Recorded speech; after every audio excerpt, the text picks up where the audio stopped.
नमस्कार फ्रेंड्स, ब्रह्मा, विष्णू आणि महेश या त्रिदेवांमध्ये विष्णूला विश्वाचे पालनकर्ता म्हणून पूजले जाते।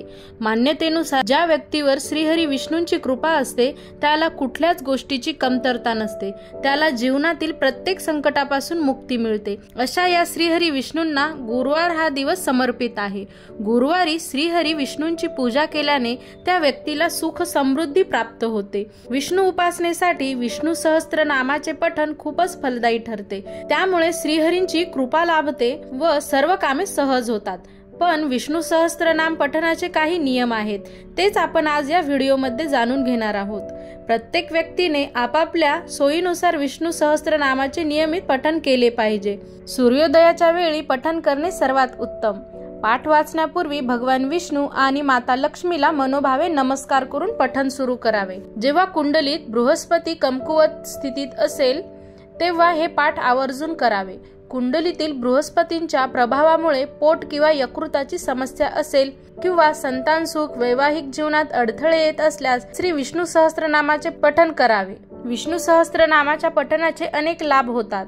धार्मिक मान्यतेनुसार विष्णू सहस्त्रनाम पाठ केल्याने मनुष्य सर्व पापांपासून मुक्त होतो। विष्णू सहस्त्रनामाचे नियमित पठणाने माणसाच्या मनातील भीती आणि ताणतणाव दूर होतो।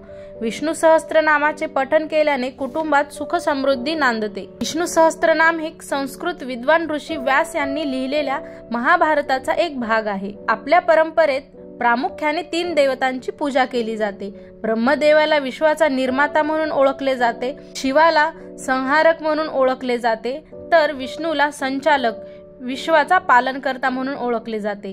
त्यामुळे त्यांची उपासना केल्याने तुमचे जीवन सोपे आणि सुखी होते। असे मानले जाते की भगवान विष्णूंचा सर्वात प्रिय रंग पिवळा आहे, त्यामुळे श्रीहरी विष्णूंची सेवा, उपासना, व्रत करताना पिवळ्या रंगाचे वस्त्र घालावेत। पिवळे वस्त्र परिधान करून विष्णू सहस्त्रनामाचे पठण खूप फलदायी ठरते। जेव्हा तुम्ही विष्णू सहस्त्रनामाचे पठण करता तेव्हा योग्य उच्चार खूप महत्त्वाचा असतो। विष्णू सहस्त्रनाम संस्कृत भाषेत असल्याने पठण करणे थोडे कठीण आहे, परंतु भगवान विष्णूंचा आशीर्वाद मिळवण्यासाठी योग्य उच्चारांसह पठण केले पाहिजे।